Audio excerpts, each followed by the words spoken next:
자, 이제 반환점을 돌게 된 대선 레이스. 최대 변수로 떠올랐던 단일화는요, 어제 오후를 기점으로 무산되는 게 아니냐라는 얘기가 많이 나오고 있습니다. 바로 이준석 개혁신당 대선 후보가 대선 완주 의지를 공개적으로 천명을 했죠.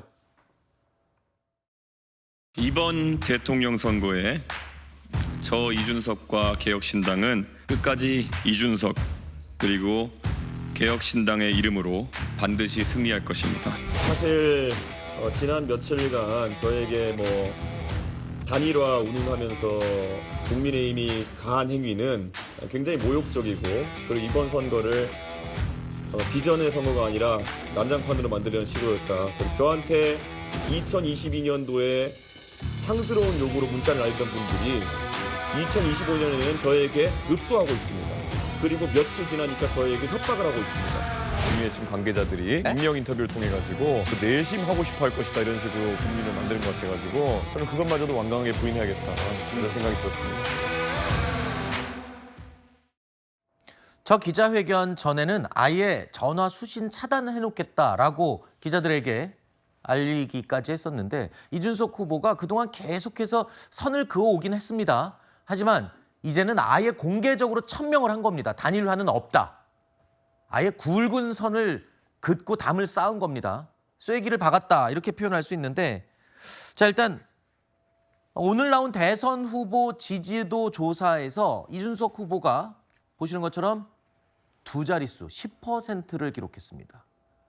이준석 후보가 저렇게 이 단일화는 없다라고 아예 못을 박은 배경에는 저 두 자릿수 지지율 그리고 최근의 상승세, 이것도 지배적이다라고 봐야 할까요?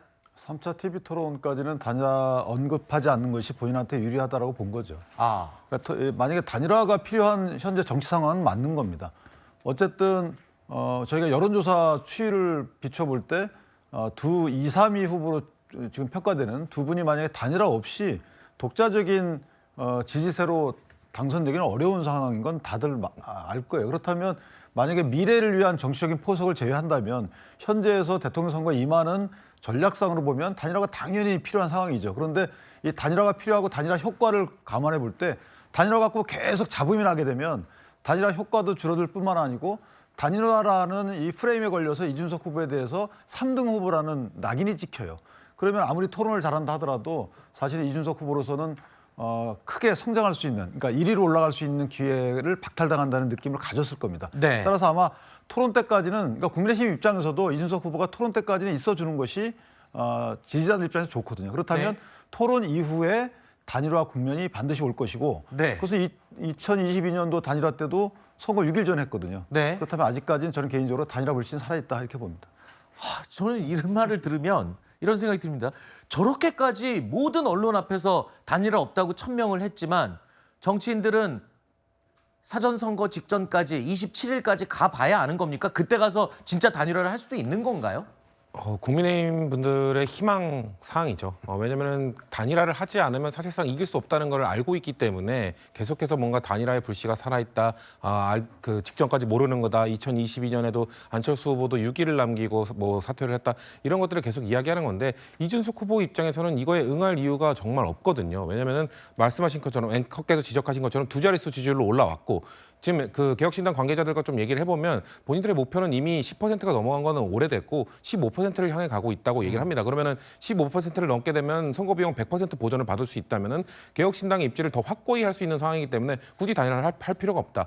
그리고 지금 그 많은 분들이 얘기하는 게 김문수 후보와 이준석 후보의 지지율 합치면 이재명 후보랑 이제 근접하지 않았냐. 단일화 명분이 생긴 거 아니라 말하지만 1 더하기 1은 2가 아니거든요. 정치에서는 어떨 때는 1 더하기 1이 그냥 1이 될 수도 있고 0.5가 될 수도 있습니다. 실제 양자 대결 구도들을 보면은 두 분의 지지율을 합친 만큼 안 나옵니다. 그렇기 때문에 과거 사례들을 보더라도 예를 들면 2012년에도 안철수 문재인 후보가 단일화를 이야기할 때 양자 대결에서 안철수 후보는 심지어 박근혜 후보를 이기는 것까지 나왔기 때문에 네네네. 단일화가 이어졌기 때문에 지금 이 정도 상황에서 이준석 후보가 단일화에 응할 가능성은 저는 여전히 제로에 가깝다고 봅니다. 알겠습니다. 김문수 국민의힘 대선 후보는 특정인을 염두에 둔 발언은 아니다라고 분명히 말했습니다. 하지만 이 40대 국무총리 기용 가능성까지 언급하면서 적극적으로 이준석 후보를 향해서 러브콜을 보내는 것이다. 이런 분석이 지배적인데요. 골든타임에 임박한 지금 가장 속내가 복잡한 사람이 바로 김문수 후보겠죠. 국민의원의 3분의 1 이상을 40대 이하, 50세 미만으로 임명하는 등 40대 총리 탄생도 자연스러울 정도로 공적 영역에서의 세대 교체를 확실히 하겠습니다. 누구를 염두에 뒀다기보다는 대체로 한 40대 같으면 대통령 후보 출마 자격도 있지만 충분하게 잘 국정을 맡을 수 있다고 저는 생각합니다. 그래서 총리 정도를 40대가 한다고 해서 이상한 일은 아니다. 이와 관련해가지고.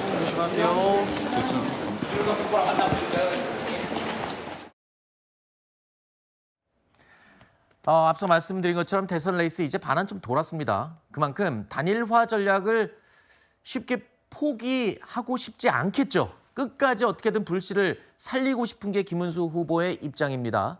하지만 현실적으로 내밀 수 있는 카드도 사실은 마땅하게 없는 게 현실입니다.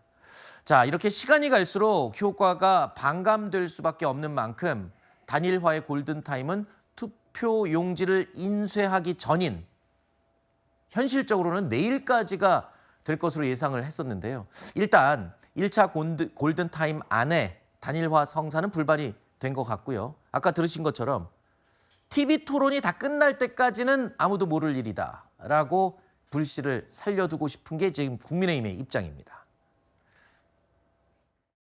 제가 한 40여 년 정치하면서 보니까 진짜 정치는 죽어있는 게 아니라 살아있는 생물이더라고요. 끝까지 가봐야지 끝난 것이지 진짜 승부는 마지막 날이 결정된다. 사실은 골든타임은 저는 선거 마지막 날 저녁까지가 된다고 봅니다. 노무현 대통령하고 정몽준 후보가 또 그렇게 했었었고요.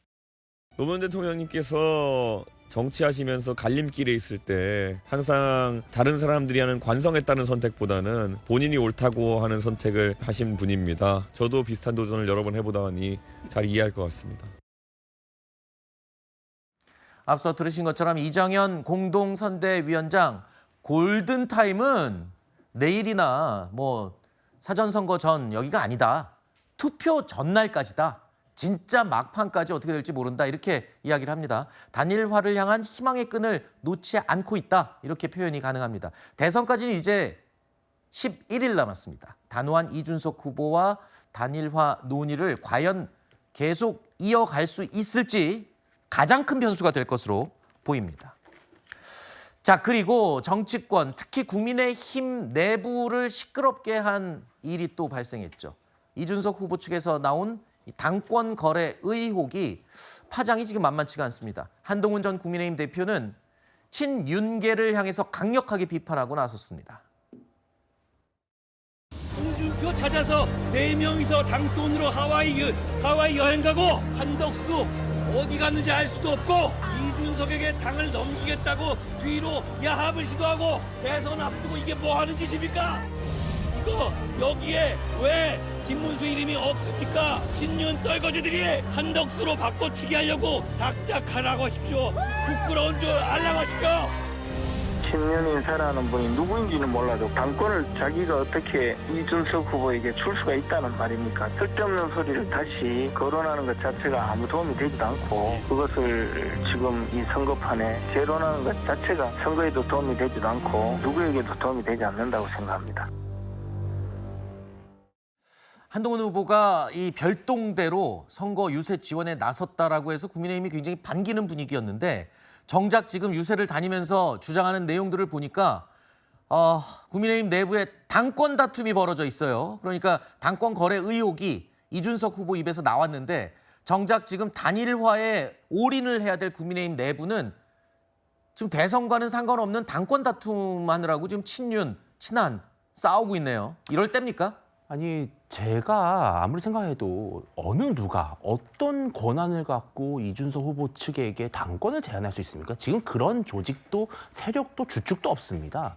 그러니까 이것은 그냥 우리가 정치적 상상력을 펴면서 만약에 김문수 후보로 단일화가 된다면 다음 미래가 유망한 이준석 후보 같은 분이 당을 이끌면 참 좋지 않겠냐. 이런 이야기들을 우리가 충분히 할 수 있는 거거든요. 근데 이런 나오는 다분한 얘기들 정도를 갖고 지금 한동훈 후보 측은 당권 거래설이라고 하는 프레임을 들고 나오는 거예요. 근데 이것이 정말 김문수 후보의 당선을 돕고 있는 사람의 마음인지 아니면은 결국은 김문수 후보는 패할 것이고 다음 당권을 누가 가져갈 것인지를 염두에 두고 이미 지금부터 친윤 죽이기를 하는 것인지 저는 이런 부분 정말 섭섭하다는 말씀을 좀 드리고 싶고요. 지금 김문수 후보의 당선만을 위해 모든 당력을 올인해야 될 때입니다. 근데 선거 유세 현장에서 아무리 본인과 갈등을 있다 하더라도 어떤 특정 당내 세력을 공격하는 유세는 저는 정말 처음 본 것 같아요. 그래서 이런 유세를 하는 것은 오히려 한동훈 후보 본인에게도 안 좋다는 말씀 좀 드리고 싶습니다.